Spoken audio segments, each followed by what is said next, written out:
Well, as promised, we've been joined by Willis Phelps, who is a family member here in the Upper Room Outreach Ministries. So glad to see you. We ran into each other yesterday. Yes, yes. And I had my headphones in, I didn't even see you. And then I look over and you're standing outside my car window. How are you, Mr. Phelps? I am blessed. It's just so good to be here. You guys have kept this tradition going on for Dottie Neal, and you're talking about a team here. Mm-hmm. It is a blessing to be here and to have a few minutes to bring us into our heritage. And that's what I want to share a few things because of the sesquicentennial that's going on and reconnecting to our heritage and who we are. It is a blessing to be here. Thank you so much. We are so glad that you're here, and thank you for saying that about Miss Neal. It's something that we keep in the front of our hearts at all times. Yes. So tell us a little bit about what you'd like to speak about. Well, this is the 150th year of the sesquicentennial, the start of the ending of the Civil War. It is also the 150th year of the Buffalo Soldiers being where they were, but before them, the United States Colored Troops. And this year in March, they're going to be honored in a lot of places. And one of the places will be in New York.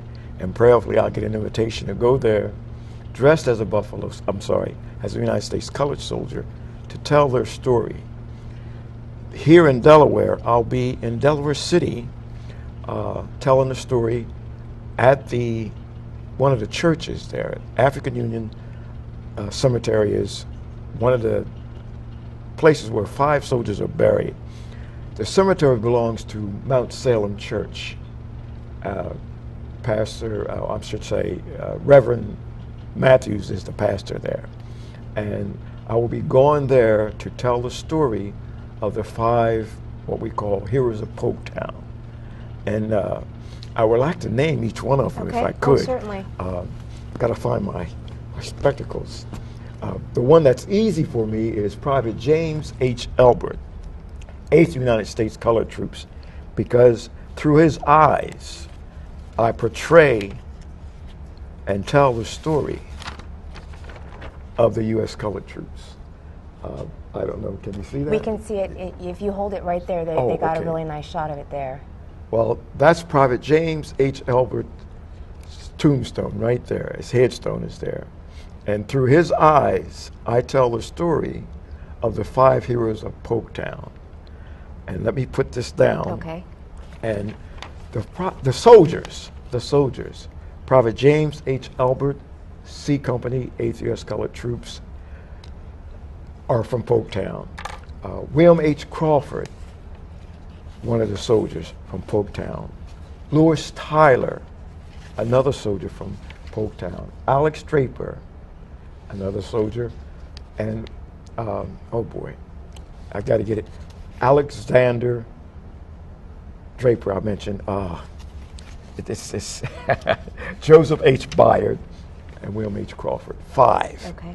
Now these men will, in the telling of their history, their story will be brought to life by myself and some family members as we partake of their persona and tell the story of the U.S. Colored Troops who came after the Buffalo Soldiers. Who came before the Buffalo Soldiers. The Buffalo Soldiers come out of the U.S. Colored Troops. 1861 has the war drum sounded, and the word went out that there would be fighting to free us, to get us up out of slavery, to bring us up out of bondage. Well, colored folks rallied to the colors and were denied. They were told from the get-go, this is a white man's war, and your services are not needed. And by the time that the proclamation came about, the Emancipation Proclamation, the colored troops had already been brought into the Union Army in 1863. The interesting thing is, before that, under the Confederate flag in Louisiana, the colored guards, the native colored guards, were brought out. They fought just for a minute under that flag, but they were fighting for what they believed in, their land, the property that they were there. And by the time it really set in and they realized that this war would go on for some time, it wasn't long before that native guard was wearing Union blue and fighting for our history. So I'll be at Mount Salem Church on the 23rd of February, telling the story of the U.S. colored troops. And you're all invited down. You can come down. The program starts at 1 o'clock.